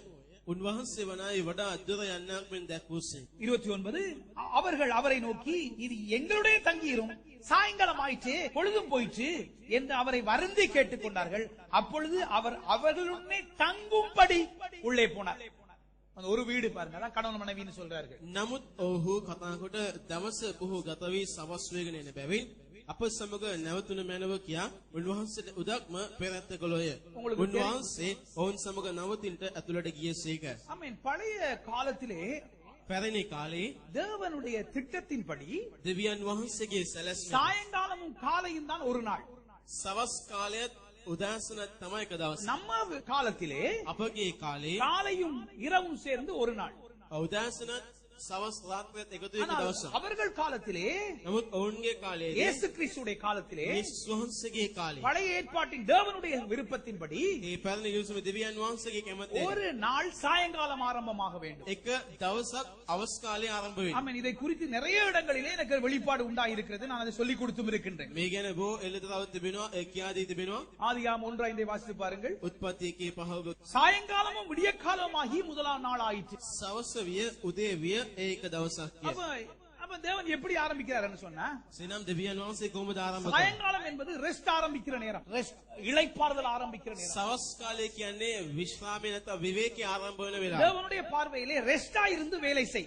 දෙවියන් වහන්සේගේ ඇස් සමයේ විවේකීව සිට වැඩ இப்ப කරනවා. நம்ம பார்வையிலே வேலை செஞ்சு ரெஸ்டா இருக்கும். අපගේ ඇස් සමයේ වැඩ කරලා විවේකී ஆனா වෙනවා. நாம ஒவ்வொரு வேளையிலும் தேவனுடைய பார்வையின்படி எங்களை பார்க்கும் பொழுது, නමුත් අපි සෑම වෙලාවකම දෙවියන් වහන්සේගේ ඇස් සමයේ බලනවා. தேவனுடைய பார்வையிலே சாயங்காலம் தான் நாளின் ஆரம்பம். දෙවියන් වහන්සේගේ ඇස් සමයේ සවස් කාලයේ තමයි දවස ආරම්භය. ஆகவே நாங்கள் ரெஸ்டா இருந்து வேலை செய்ய வேண்டும் என்று தேவன் விரும்புகிறார். අපි විවේකීව සිට වැඩ කරන්නට දෙවියන් වහන්සේ කැමති වෙනවා. Amen. Rest and work, not work and rest.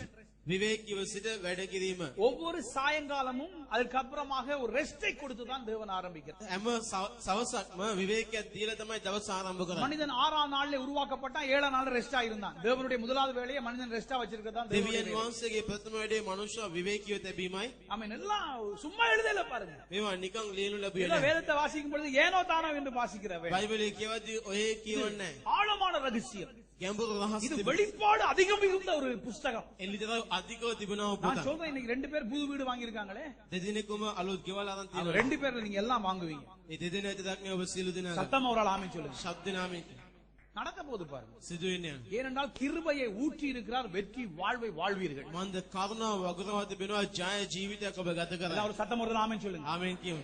இவ்வளவு காலம் நடக்காது, இனிமேல் நடக்க போகுது. මෙතරම් දවසක් සිදු වෙන නමුත් මින්මතු සිදු இருந்து වෙනවා. பாருங்க, பெரிய அற்புதம் நடக்கும். ඔබ බලන්න ඔබ ආස්කම මහත් இதற்கு සිදු. நேராக, இந்த வார்த்தைக்கு நேராக, இதுல இருந்து பிசாசு உங்களை திசை திருப்பாமல் கவனமா இருந்து கொள்ளுங்க. මේ ඔබ යක්ෂයා දිසා වෙනස් කරන්න නැතුව අවධානය වෙන්න. இப்ப அவங்க 2 பேருடைய அந்த வீட்டுக்குள், கணவன் மனைவியா இருக்க அவருடைய வீட்டுக்குள்ளே දැන් පුරුෂයා භාර්යාවන ඔවුන්ගේ ගේ තුලට மிஸ்டர் கிளியோபாவுடைய மிஸ்ஸஸ் கிளியோபாவோடு கூடுதலாக அவர் நேரா அவருடைய வீட்டுக்குள்ள போறார். ඒ යෝලගේ ගෙදරට උන්වහන්සේ ඇතුළත් இந்த වෙනවා. வீட்டுக்கு போன உடனே என்ன நடக்கிறது என்று பாருங்க. දැන් ගෙදරට ගිය ගමන් කුමක්ද සිදු இங்க தான் ஒரு அற்புதம் நடக்கிறது මේ பாருங்க. තමයි ආස්කම இதை සිදු. குறித்து தான் நான் பேச போகின்றேன். මේ ගැන තමයි මම කතා ஜீவ කරන්නේ. விருட்சம் என்ன என்பதை காண்பித்து காட்ட விரும்புகிறேன். ජීවන වෘක්ෂය මොකක්ද කියලා පෙන්වන්නට. அவர் 30ஆம் வசனத்தை வாசிக்கும் பொழுது, 30 වෙනි පදය. அவர்களோட அவர் பந்தி இருக்கையிலே அப்பத்தை எடுத்து ஆசீர்வதித்து அதை பிட்டு அவர்களுக்கு கொடுத்தார். තවද උන්වහන්සේ ඔවුන් සමග කැමඩ වාඩි වූ කලෙහි රොටි රැගෙන ආශිර්වාද කොට කඩා ඔවුන්ට දුන්සේ. பாருங்க, முதலாவது அந்த வீட்டுக்குள் போன உடனே தெய்வம் செய்யற முதலாவது வேலை, පළමුව ගෙතුලට ගිය ගමන් දෙවියන් වහන්සේ කරන පළවෙනි වැඩ. அப்பத்தை எடுத்து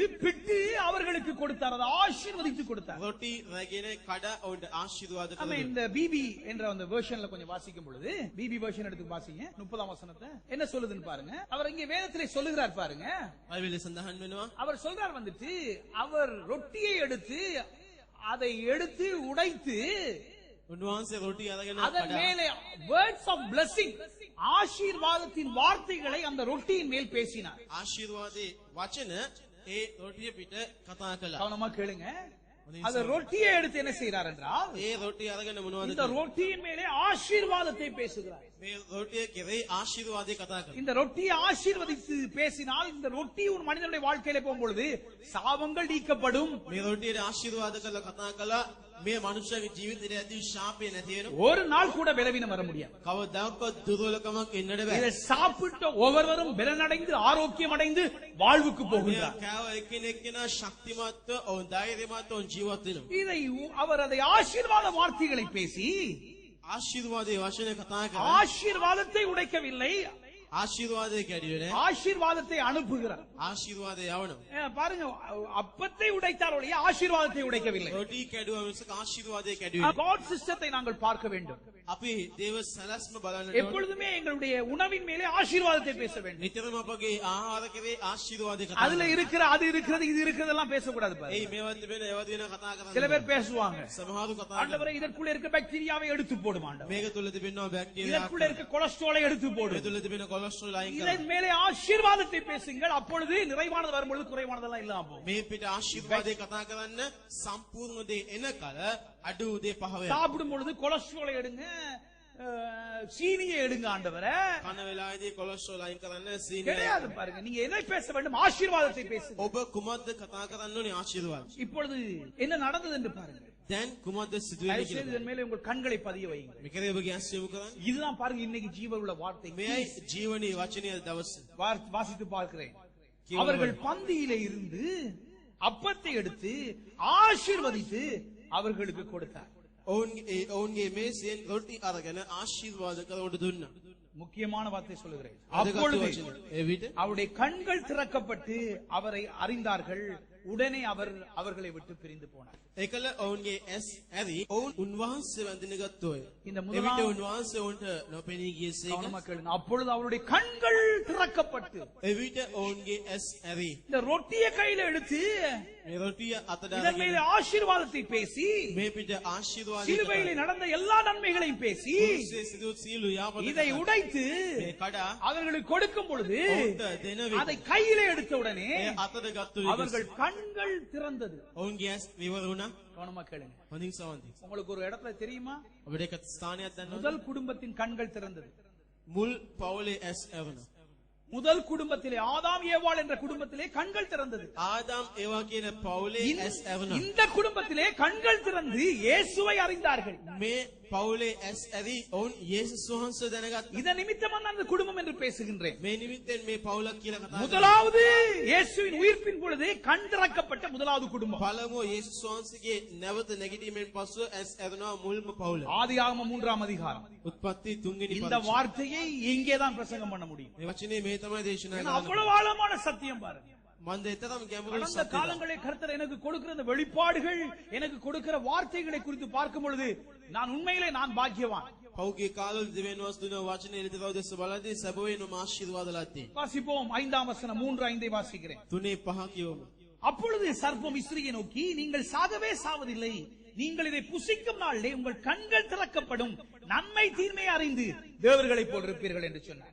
මාක් නිසාද නුඹලා එයින් කන දවසේ නුඹලාගේ ඇස් ඇරෙන බවත් නුඹලා යහපත හා නපුර දැනගෙන දෙවියන් වහන්සේට සමාන වන බවත් දෙවියන් වහන්සේ දන්නාසේකයි. 7ஆம் வசனம். 7 වෙනි පාඩම. அவர்கள் இருவருடைய கண்களும் திறக்கப்பட்டது, அவர்கள் தாங்கள் நிர்வாணிகள் என்று அறிந்து அத்தியிலையை எடுத்து அதை கச்சைகளை உண்டு பண்ணினார்கள் என்று சொல்லப்படுகிறது. එවිට උන් දෙදෙනාගේම ඇස් ඇරි තමන් නග්නව සිටින බව දැන ඔහු දැනගත්තෝය. ඔහු අත්තික්කා කොළ මහා තමන්ට ඉනවැසුම් සාදාගත්තෝය. ரெண்டு காரியம் நடக்குது பாருங்க. කරුණු දෙකක් கவனமா සිදුවේ. கேளுங்கள். හොඳින් සමන්ද. அவர்கள் குடும்பத்திலே ඔවුන්ගේ පවුලේ தேவனுடைய ஆசீர்வாதத்தை அவர்கள் தொடாமல், ஜீவ விருட்சத்தை தொடாமல், அந்த நன்மை தீமை விருட்சத்தை தொடும் பொழுது දෙවියන් වහන්සේගේ ආශිර්වාදය අත නොගසා ඔවුන් ඒ යහපත හා නපුර දැනගෙන මේ ගසට අත ගස්සා. அது என்ன நன்மை தீமை உள்ள விருட்சம்? එය කුමක්ද නපුර යහපත நியாய නපුර? பிரமாணம். நன்மை தீமை என்றால் நியாய பிரமாணம். යහපත නපුර යනු ව්‍යවස්ථාව. 10 கற்பனைகளை தொடும் பொழுது දස පනත අත ගස්සද්දී அவர்கள் கண்கள் திறக்கப்படுகிறது. ඔවුන්ගේ ඇස් විවර වෙනවා. அவர்கள் நிர்வாணிகள் என்று அறிந்து கொண்டார். ඔවුන් නග්නව සිටින බව දැනගන්න. இவர்களோ නමුත් මොවුන් ஜீவ விருட்சத்தின் கனியை கை வைக்கும் பொழுது ජීවන වෘක්ෂය අතට අත அவர்கள் கண்கள் திறக்கப்பட்டு ඔවුන්ගේ ඇස් ඇරි இயேசு கிறிஸ்துவை அறிந்து கொண்டார். යේසුස් ක්‍රිස්තුස් වහන්සේ දැනගන්නවා. அவரை அறிகிற அறிவே උන්වහන්සේ ගැන දැනගන්නවා. நித்திய දැනගන්න ஜீவன். සදාකාල ජීවන. ஹalleluya. හalleluya. ஒருவருடைய கண்கள் திறக்கப்பட்டு කෙනෙකුගේ ඇස් ඇරි மரணம் வந்தது, මරණයාව. ஒருவருடைய கண்கள் திறக்கப்பட்டு තවත් කෙනෙකුගේ ඇස් ඇරි ஜீவன் வந்தது. ජීවනයාව. சொல்றது விளங்குதா உங்களுக்கு? இது சாதாரண காரியம் இல்ல பாருங்க. මේ සාමාන්‍ය இது දෙයක්. அதிக வெளிப்பாடான காரியத்தை இலகுவாக பிரசங்கம் මේ பண்ணுகிறது. අධික එළිදරව්වක් සහිත දෙයක් ඔබට කතා කරන්න. ஆமென். நீங்கள் தியானித்து பாருங்கள். ඔව් මෙනෙහි කළ බලන්න. அவர்கள் முதலாவது குடும்பம் ඔවුන් ප්‍රථම පවුල விலக்கப்பட்ட கனியை சாப்பிட்டார்கள். ආකම් ලැබූ ඵලය කෑම. கண்கள் திறக்கப்பட்டு ඇස් ඇරුණා. நியாயப்பிரமாணத்தை அறிந்து ව්‍යවස්ථාව දැනගෙන தங்கள் குறைவுகளையும் நிர்வாணத்தையும் அறிந்து கொண்டார்கள். තමුන්ගේ ඉඟකම් වල නිර්වත්කම දැනගත්තා. இங்கே மறுபிறப்படைந்த இந்த முதலாவது குடும்பம் මේ නැවත උත්පාදනයේ පළවෙනි පවුල. இவருடைய அப்பத்தை பிற்கும் பொழுது, එතන රොටි ஜீவ விருட்சத்திலே கையை வைக்கும் பொழுது, ජීවන වෘක්ෂයට අත්බද්දී தேவன் ஆசீர்வதித்ததன் மேல் கைகளை வைக்கும் பொழுது වහන්සේ ආශිර්වාද அவர்கள் கண்கள் திறக்கப்பட்டு கிறிஸ்துவை அறிந்தார்கள். ක්‍රිස්තුස් වහන්සේ දැනගන්න. அவரை அறிகிற அறிவே ஜீவன். උන්වහන්සේ දැනගන්නවා දැනගන්ම ජීවනය. நியாயப்பிரமாணத்தை தொடும் பொழுது ව්‍යවස්ථාවට என்ன අතගස්සා உண்டானது? කොහොමද ඇති උනේ?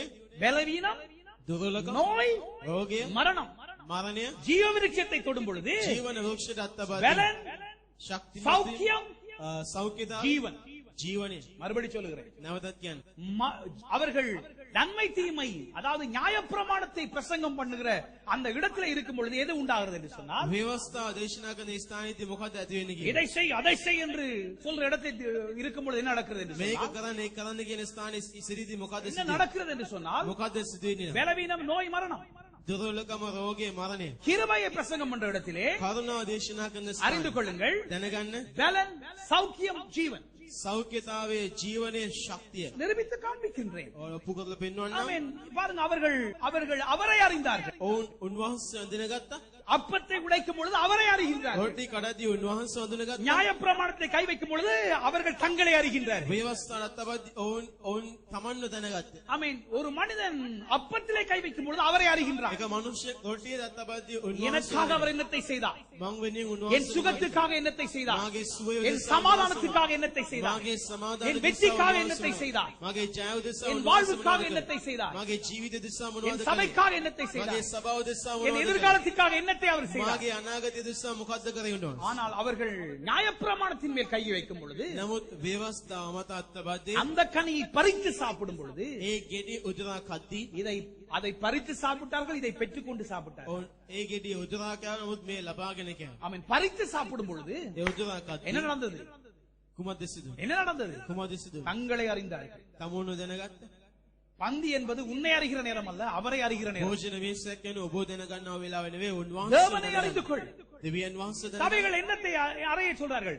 සභාවවල நீ என்ன මොකද්ද பாவம் செஞ்ச, உனக்கு இன்னைக்கு கிடையாது. ඔබ මොනවද පාපය කළේ ඔබට අද නැහැ. அல்லேலூயா. நான் உங்களுக்கு சொல்லுகின்றேன், මවට කියන්නම් தேவனுடைய வார்த்தையின்படி දෙවියන් වහන්සේගේ ஒரு වචනේ மனிதனானவன் එක මිනිහෙක් ஜீவ விருட்சத்தில் கை வைக்கும் பொழுது அவரை அறிந்து கொள்கின்றார். ජීවන වෘක්ෂයට අත්බද්දී උන්වහන්සේ දැනගන්න. ஆமென். தொடர்ச்சியாய் வாசித்து காண்பிக்கின்றேன். දිගටමත් කියවල පෙන්වන්න. ஆதியிலே அவர்கள் பிரமாணத்தை அறிந்து நிர்வாணிகள் ஆனார்கள். ඔවුන් ඒ ව්‍යවස්ථාව දැනගෙන නග්නව සිටියා. அவர்கள் மகிமை அற்று போனது. ඔවුන්ගේ මයෙම නැතිව ගියා. அவர்கள் மாமிசத்தை அறிந்தார்கள். ඔවුන් මාංශය දැනගන්න. ஆனால் இந்த நேரத்திலே அவர்கள் மாமிசத்தை அறியவில்லை, அவர்கள் ஆவியினாலே அவர்கள் நிரப்பப்பட்டார்கள். அவர்கள் இயேசுவை ஆவியிலே காண ஆரம்பித்தார்கள். නමුත් මේ වෙලාවේ මාංශයෙන් පිරිනේ නැහැ. මේ වෙලාවේදී ඔවුන්ගේ ඇස්සරේ ඔවුන් යේසුස් වහන්සේ දැක්කා. ஆமென். அறிகிறது என்பது வந்துட்டு ஒரு வித்தியாசமான ஒரு வார்த்தை பாருங்க. දැනගැන්ම යනු වෙනස් වූ වචනයක්. அவரை அறிகிற அறிவு என்று சொல்லும் பொழுது, උන්වහන්සේ ගැන දැනගන්නව දැනගැන්ම කියලා කියයි. அதாவது நோவெல் அவரை நன்றாக அறிந்தார்கள். උන්වහන්සේ හොඳින් දැනගත්තා. ஆமென். அதாவது அவர் அப்பத்தை எடுத்து அவரை நன்றாக அறிந்தார்கள். රොටි රැගෙන උන්වහන්සේ හොඳින් දැනගත්තා. அவரை உள்ளும் புறமும் அறிந்தார்கள். අතුලතත් පිටතත් උන්වහන්සේ தீர்க்க தரிசி දැනගත්තා. என்று சொன்ன இடத்திலே අනාගත වක්‍රෝ කියවස්ථාන. வாசிக்கிறேன், கவனமாய் கேளுங்கள். හොඳින් සමහර 24ஆம் அதிகாரம் 24ஆம் வசனம் அதிகாரத்திலே லூக்காவிலே ලෝක 24 වෙනි පරිච්ඡේදයේ அவர் 26ஆம் வசனத்திலே 26 වෙනි පදයේ அவர் சொல்லுகிறார், கிறிஸ்து இவ்விதமாய் பாடுபடவும். அவர் தன்னை தீர்க்கதரிசின்னு சொல்ல இல்ல, கிறிஸ்துன்னு சொல்றாரு பாரு. ක්‍රිස්තුස් වහන්සේ මේ ආකාරයට දුක් ஆமென். විඳින්න ஆகவே எல்லாரும் பாருங்க, இயேசுவை தீர்க்கதரிசின்னு சொல்றாங்க. සියලු දෙනා යේසුස් වහන්සේ අනාගත சில වක්‍රෝ மதங்களும் சொல்லுகிறது. සමහර ආගම් දෙක ஆனால் இயேசு கிறிஸ்து, නමුත් යේසුස් වහන්සේ නම් ක්‍රිස්තුස් அவர் වහන්සේ கர்த்தர், උන්වහන්සේ ස්වාමීන් அவர் වහන්සේ யாவே, උන්වහන්සේ යාවේ அவர் நித்திய பிதா. සදාකාල පියාණෝ இன்னும் காண்பித்து காட்டுகின்றேன். තවත් ඔබට පෙන්වන්නම් உங்க வாழ்க்கை வெற்றியாக ஜொலிக்க போறதை என் சந்தோஷமான இருதயம் களி கூறுகிறது. ඔබගේ ජීවිතයේ ජයග්‍රහය ලැබෙලට යනවා. ஆமென். பாருங்க, அவர்கள் நன்றாய் அறிந்து கொண்டார்கள். ඔවුන් හොඳින් දැනගත්තා. ஆமென். ஒரு கணவன் ஆதாம் ஏவாளை அறிந்தால் அவர்களுக்கு ஒரு பிள்ளை கிடைத்தது. ආදාම් ඒවා ඔවුන් දැනගත්ත උන් දාවියෙක් அதாவது பாருங்க, ஒரு கணவன் ஒரு மனைவியை நன்றாக அறிந்து கொள்கிறான். එක ස්වාමි පුරුෂයෙක් පාරේ හොඳින් දැනගන්නවා. அப்பத்தை எடுத்து புசிக்கும் பொழுது හැම වෙලාවකම රොටි අරගෙන அவரை குறித்துள்ள வெளிப்பாடு உனக்கு உண்டாகிறது. அந்த வெளிப்பாடு உன் வாழ்க்கையில அஸ்திபாரமாகிறது.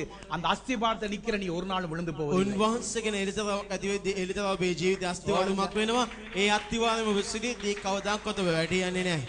ஒவ்வொரு நாளும் வெளிப்பாடு உண்டாகும். හැමදාමත් එලිතරාවක් அதை உடைக்கும் பொழுது එය කඩද්දී உன வாழ்க்கையில வெளிப்பாடு உண்டாகிறது. ඔබගේ ජීවිතේ එලිතරාව வெளிப்பாடு அது அஸ்திபாரமாகிறது. ඒ එලිතරාව அந்த අස්තිවාරම அஸ்திபாரத்தில் நிக்கிற நீ விழுந்து போவது ඒ අස්තිවාරමේ සිටින ඔබ වැටි යන්නේ. ஆகவே எதற்காக இது பேசப்படுகிறது ඒ என்றால், නිසා කුමක් උදෙසාද මේ ஏன் කතා இது කරන්නේ? பேசப்படுகிறது என்றால், ඇයි මේ කතා நீங்கள் කරන්නේ? அறிந்து கொள்ள வேண்டும். ஏன் இதை நான் உங்களுக்கு சொல்கிறேன் என்று. ඔබ දැනගන්න ඕනේ ඇයි ඔබට මේ දේ உங்கள் කියන්නේ? வாழ்க்கைக்கு ஒரு வெளிப்பாடு வர வேண்டும் என்று சொல்லுங்கள். ඔබගේ ජීවිතේට එලිතරාවක් එන්න உங்கள் ඕනේ. வாழ்க்கைக்கு பெரிய ஒரு வெளிப்பாடு வர வேண்டும். ඔබගේ ජීවිතේ ලොකු எதை එලිතරාවක් குறித்து එන්න ඕනේ. வெளிப்பாடு வர வேண்டும்? කුමක් ගැනද එලිතරාවක් அவரை එන්නේ? குறித்துள்ள வெளிப்பாடு வர வேண்டும். උන්වහන්සේ ගැන.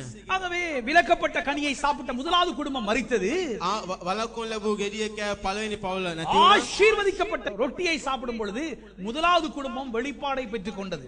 ආශිර්වාද ලැබුවා රොටි කැඩුවා පවුල එළිදරව්වක් ඇති වුණා. ஆமென். அந்த குடும்பத்துக்கு வெளிப்பாடு ඒ கிடைத்தது. පවුල තුළ එළිදරව්වක් ඇති වුණා. அவர்கள் ஜீவ விருட்சத்தின் கனியை அவர்கள் சாப்பிட ஆரம்பித்தார்கள். ඔවුන් ජීවන වෘක්ෂයේ ඵල කන්නට පටන් நன்மை ගත්තා. தீமை உள்ள கனியை அவர்கள் சாப்பிடவில்லை. යහපත නපුර දැනගන්නා වූ ගහෙන් කන්නට පටන් ஆமென். ගත්තා. அவர்கள் கண்டார்கள் ඔවුන් දැක්කා பலவீனத்தையும் நோயையும் கண்டார்கள். ඔවුන් දැක්කේ දුර්වලකමත් රෝගයක්. பலவீனத்தையும் நோயையும் கண்டார்கள். ඒ දුර්වලකමත් රෝගයක් දැක්කා. மரணத்தை கண்டார்கள்.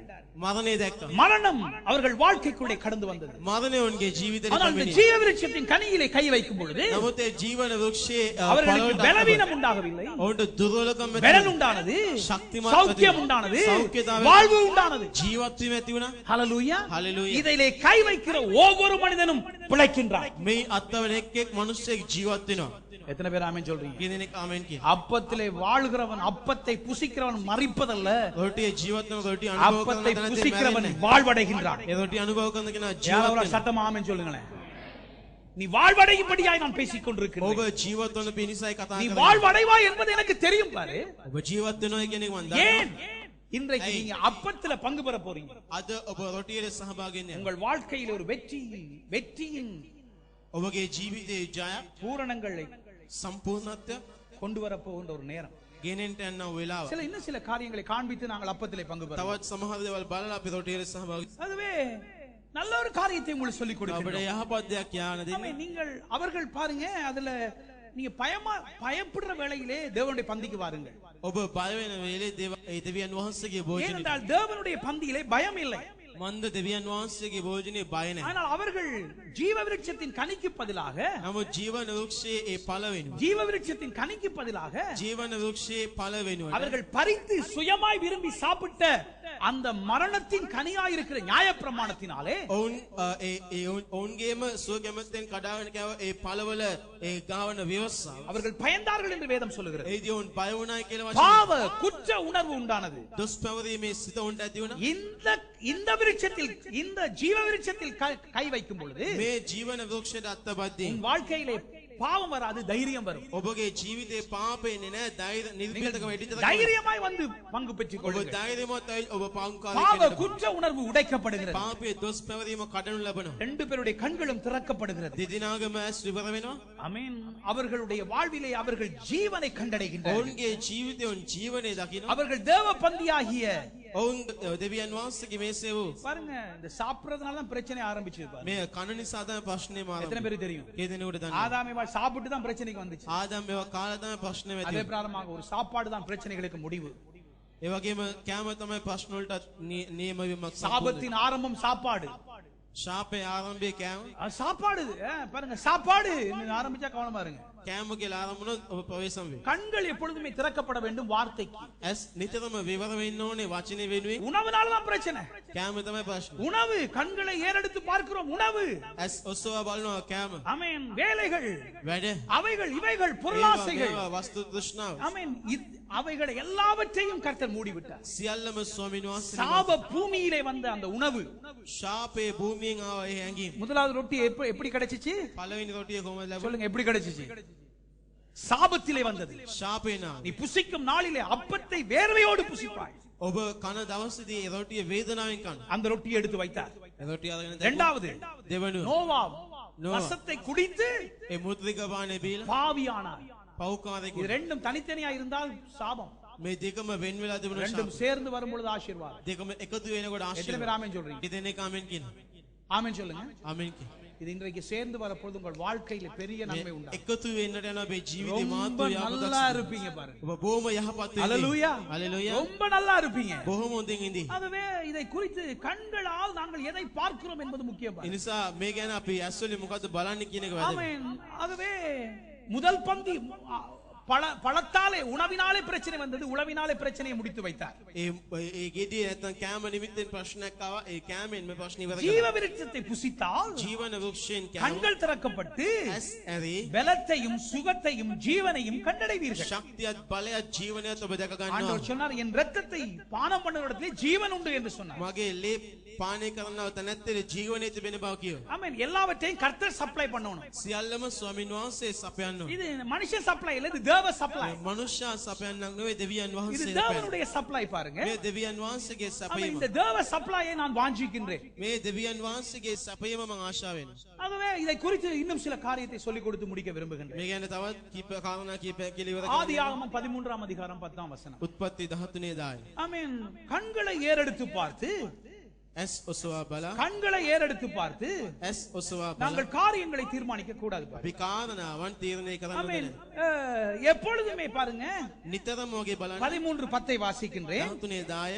அப்பொழுது லோத் தன் கண்களை ஏறெடுத்து பார்த்து யோர்தானுக்கு அருகே சமபூமியான முழுவதையும் நீர்வளம் பொருந்தியதை கண்டான். ஆமென். பார்க்கிறாரு, கண்களை ஏறெடுத்து பார்த்து நல்லதை பார்க்கிறாரு. ලෝත් ඇස් ඔසවා බලා යොර්දානේ මුළු සමභූමිය හැමතැනම ජල සම්පන්නව තිබෙන බව දුටුවේය. ஆமென். நல்லா கவனமா கேளுங்க. හොඳයි සවන්දෙන්. உங்கள் கண்களை ஏறெடுத்து பார்த்து நல்லதென்று காண்கிற எல்லாத்துலயும் பிரச்சனை இருக்கு. ඔබගේ ඇස් ඔසවා බලන යහපත් කියලා හිතන හැම දෙයකටම ප්‍රශ්නක් තියෙනවා. ஆதாம் ஏவாள் கண்களை ஏறெடுத்து பார்த்தார்கள், நன்மையையும் நன்மை தீமை ரெண்டு இருக்கு பாருங்க. ආදාම් ඇස් ඔසවා බැලුවා ඒ යහපත් නපුරු දෙකම තියෙනවා. கண்களை ஏறெடுத்து பார்த்து இதுக்கு விடாது நல்லதே என்று தீர்மானிக்கிறீங்களா? ඇස් ඔසවා බලා ඊට වඩා මේ යහපත් කියලා அதற்குள்ளே තීරණය ஒரு කරනවා. தீமை இருக்கின்றது.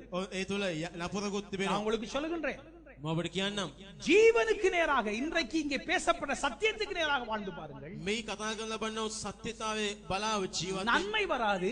යහපතේ ஏன்னா நன்மையோட தீமை வருகிறது. මන්ද ඒ යහපත සමග නපුර එනවා. ஜீவன் வரும், ජීවනය එනවා. ஜீவனோடு ஒரு தீமையும் இல்லை. ජීවනයේ සමග කිසි නපුරක් தேவன் எதை தெரிவு செய்து கொண்டார்? දෙවියන් වහන්සේ කුමක්ද තෝරගන්නේ? நீங்கள் ஜீவனை தெரிவு செய்து கொள்ளுங்கள். ඔබ ජීවනයේ තෝරගන්න. ஆமென். நன்மையை தெரிவு செய்து கொள்ளுங்கள் என்று சொல்லவில்லை. යහපත තෝරගන්න කිව්වේ නැහැ. ஜீவனாலே நன்மை வர வேண்டும். ජීවනයේ නිසා යහපත එන්න. நன்மையினாலே ஜீவன் வர முடியாது. යහපත නිසා ජීවනය එන්න බෑ. ஆமென். ஜீவனாலே தான் நன்மை வருகிறது. ජීවනයේ නිසා තමයි යහපත. கண்களை ஏறெடுத்து பாருங்கள், இதற்கு நேராக. ඔබේ ඇස් ඔසවා බලන්න මේ වෙන්නේ. பிசாசு எப்பொழுதுமே அதுல இருந்து கொஞ்சம் ஜனங்களை வெளியே கொண்டு போறான். යක්ෂයා නිතරම එයින් ටිකක් සෙනග එළියට என்னை கொண்டு போக பார்த்தான் பாருங்க. මාවත් ගෙනියන්න බැලුවා. ஆமென்.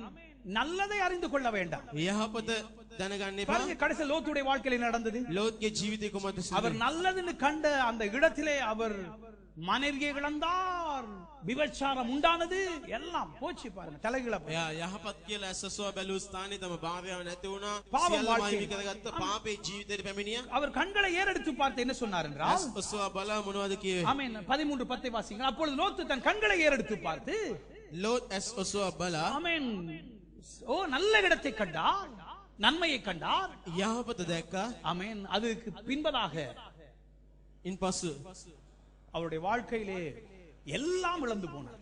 එයාගේ ජීවිතේ සියල්ල මහිමි කරගන්න. ஆமென். நாங்கள் கண்களை எடுத்து பார்த்து ஜீவனை காண வேண்டும். අපි ඇස්සසුව බලා ජීවනේ දකින්න ඕන. நாங்கள் ஜீவனை காண வேண்டும். අපි ජීවනේ දකින්න ஆமென். ඕන. ஒவ்வொரு நாளும் அப்பத்தை உடைத்து ஜீவனை காண்போம். හැමදාමත් රොටි කඩා ජීවනේ දකින්න. ஆமென். இங்க இருந்து ஆண்டவரே நம்முடைய ஜீவன் வரட்டும் என் මේ வாழ்க்கை. සිට ස්වාමීන් වහන්සේගේ ජීවනේ கண்களை පැමිණෙනවා. ஏறெடுத்து பார்க்கின்றேன். ඇස් ඔසවා බලමින් நன்மைகளை அல்ல, යහපත ஜீவனை பார்க்கின்றேன். ජීවනය. இயேசு கிறிஸ்து என்ன சொன்னார்? යේසුස් நீங்கள் වහන්සේ ஜீவனை தெரிவு செய்து கொள்ளுங்கள். ඔබ ජීවනේ තෝරගන්න. எத்தனை பேர் ஆமென் சொல்றீங்க? කී දෙනෙක් ආමෙන් කියනවා? ஆமென் சொல்லுங்க. ஆமென் சொல்லுங்க. நான் ஜீவனை தெரிவு செய்து கொள்ளுகிறேன். කියන්නේ මම மம ජීවනේ තෝරගන්නේ. ஜீவனையே தோறங்க. ஆமென். நாங்கள் எதை தெரிவு செய்து අපි கொள்ளுகிறோம்? කුමක්ද තෝරගන්නේ? நன்மையை அல்ல, යහපත නෙවෙයි. கண்களை ஏறெடுத்து பார்த்து. ඇස් ඔසවා බලා ஜனங்கள் எப்பொழுதுமே கண்ணை ஏறெடுத்து பார்க்க வைப்பாங்க பாருங்க. ஜனங்கள் எப்பொழுதுமே சொல்லுவாங்க, அத பாரு, அது நல்லா සනක இருக்கு, නිතරම කියන එක බලන්න ඒක හොඳ அது நல்லா இல்ல, இதுதான் நல்லா இருக்கு. ඒක හොඳ නෙවෙයි මේක යහපත්ව තිබෙනවා. இன்னொரு வசனத்தை வாசி நாங்கள் ஜெபத்திலே கடந்து போகலாம். වචනයක් කියව අපි යාඥාවෙන් எது நல்லது என்றால் வார்த்தை நல்லது. කුමක්ද යහපත් වචනය? எல்லாரும் ஓடி போயிட்டாங்க. සිළු දෙනාම இயேசு கிறிஸ்து கேட்டார். යේසුස් වහන්සේ எல்லாம் எதை நிமித்தம் ஓடி போனாங்க? මොනවා නිසාද ගියේ? பந்தி நிமித்தம் ஓடி போனாங்க. ඒ භෝජනේ මේසේ அவ்- නිමිත්තෙන්. அவர் சொன்னார், என் மாமிசத்தை புசி, මගේ මාංශය කන්න, என் ரத்தத்தை பானம் பண்ணு. මගේ ලේ පානය කරන්න. இது உபதேசம். உடனே எல்லாம் போயிட்டாங்க. මේක මොකක්ද කියලා ඔවුන් දිවා. இயேசு கிறிஸ்து சீஷரை பார்த்து, நீங்களும் போயிருக்கீங்களா? යේසුස් වහන්සේ ගෝලයන්ට බලගෙන ඔබ යන්නේ. அதுக்கு சீஷன் சொல்லுகிறான், ඊට ගෝලයන් කියනවා எங்க போக ஆண்டவரே, කොයි යන්නද ස්වාමී? எங்களுக்கு வேண்டும் வாழ்வு தரும் வார்த்தை. අපට ඕනේ ජීවනයේ දෙන වචන. எல்லாரும் சொல்லுங்க, பக்கத்து ஆள பார்த்து சொல்லுங்க, வாழ்வு தரும் வார்த்தை. කියන්නේ ළඟින් ඉන්න බල ජීවනයේ දෙන වචනය. ஹalleluya. வாழ்வு தருகிற பணம் அல்ல, ජීවිතේ දෙන්නව මුදල් නෙවෙයි. வாழ்வு தருகிற வீடு அல்ல. ජීවිතේ දෙන්නව ගයක්. வாசிக்கிறேன், கடைசியா வாசி, நாங்கள் ஜெபத்திலே கடந்து போவோம். කියවමු. 1 தீமோத்தேயு 6:10. 1 තිමෝති 6:10. பண ஆசை எல்லா தீமைக்கும் வேறாய் இருக்கிறது. சிலர் அதை இச்சித்து விசுவாசத்தை விட்டு விலகி அநேக வேதனையினால் தங்களை உருவ குத்திக் கொண்டிருக்கிறார்கள். நீயோ தேவனுடைய மனுஷனே, இவைகளை விட்டோடி நீதியையும் தேவபக்தியை விசுவாசத்தையும் அன்பையும் பொறுமையும் சாந்த குணத்தையும் அடையும்படி நாடு. මක්නිසාද වස්තු තෘෂ්ණාව සීලවාකාර නපුරේ මුලාක්ය සමහරු ඊට ආලේවි ඇදහිල්ලෙන් මුලාව ගොස් බොහෝ වේදනාවලින් තුමූම ඇනගත්තෝය.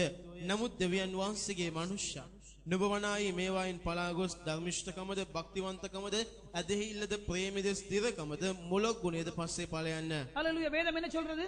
දේව වචනේ මොනවද முதல் කියන්නේ? உள்ள வார்த்தையா? அது என்ன சொல்றது? பண ஆசை எல்லா தீமைக்கும் வேறு. වස්තු තෘෂ්ණාව සීලවාකාර නපුරේ මුලාක්ය. பணம் இல்லாத பாருங்க, பணம் நல்லது. මුදල් යහ හොඳයි තමයි. பணம் வேற, பண ஆசை வேற. මුදල් වෙනයි මුදල් තෘෂ්ණාව. நான் ஐஸ்வர்யத்தை விசுவசிக்கின்றேன். මම සඵලත්වය විශ්වාස கர்த்தர் உங்களை கோடீஸ்வரராய் வைத்திருக்கிறதை விசுவசிக்கிறேன். ස්වාමීන් වහන්සේ ඔබ කෝටිපතියන් විදිහට තබා තිබේ විශ්වාස. நீங்க உங்களுடைய எல்லா பகுதியிலும் நல்லா இருப்பீங்க பாருங்க. ඔබගේ සියලු අංගවල ඔබ ஆனால் යහපත්. கண்களை ஏறெடுத்து நாங்கள் பணத்தை பார்க்கும் பொழுது නමුත් ඇස් ඔසවා අපි මුදල් දෙස බලලා. அது நல்லது, நன்மைதான். ஆனால் தீமை உள்ளே இருக்கிறது. ඒ යහපත් තමයි නමුත් ඒ තුළ නපුරක් තිබෙනවා. இங்க சொல்றது எல்லா தீமைக்கும், எல்லா தீமைக்கும். සියලු ආකාර நல்லா නපුරක්. கவனிங்க, எல்லா தீமை.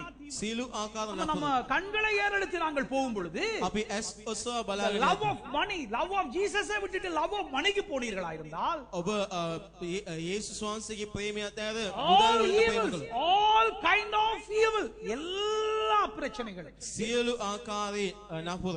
பிசாசு உங்களுக்கு வந்துட்டு பாருங்க, தீமையை கொண்டு வர முடியாது. යක්ෂව නපුර ගෙනෙන්න බෑ. ஏன்னா நீங்க ஜீவனை பற்றி கொண்டிருக்கிறபடி. මන්දව ජීවනය අල්ලගත්ත අවසන්. இவன் என்ன செய்யறான்? ஜீவனை விட்டு ගමනාකරේ ජීවනය අතහැර கண்களை இன்னொரு இடத்துக்கு ஏறெடுக்க பார்க்கிறான். நன்மை தீமை, நன்மையானது, ඔසවා තවත් நல்லது, යහපත්. நல்ல இடம், යහපත්. நல்ல வாழ்வு, நல்ல යහපත්. செழிப்பு. යහපත් அப்படி සඵල. கண்களை ஏறெடுத்து பார்க்க வைக்கிறான். එහෙම ඇස් ඔසවා බලන්න. அப்பொழுது එවිට root of all kind of evil, எல்லா தீமையும் வருவதற்கு பிசாசுக்கு முடியுமா இருக்கிறது. සියලු නපුර පමුණුවන්ට යක්ෂයාට පුළුවන් තිබෙනවා. அவன் பிசாசுக்கு வர விட கூடாது பாருங்க.